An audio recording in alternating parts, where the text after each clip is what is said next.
Governatore, ci siamo allora, inizia questo secondo mandato, quale emozione? Beh, la continuità ovviamente fa piacere proseguire il lavoro.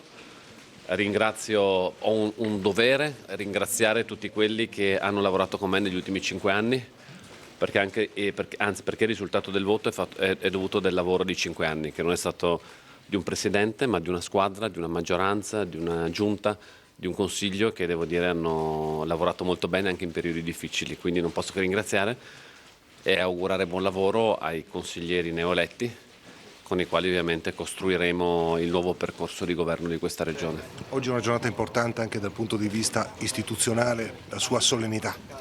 È importante ovviamente per quello, è importante anche perché spero che riusciremo a garantire, proseguendo per altri 5 anni, quella continuità che per tanti anni è mancata al Friuli Venezia Giulia, e penso che sia utile avere anche una visione di più ampio respiro rispetto a un'unica legislatura.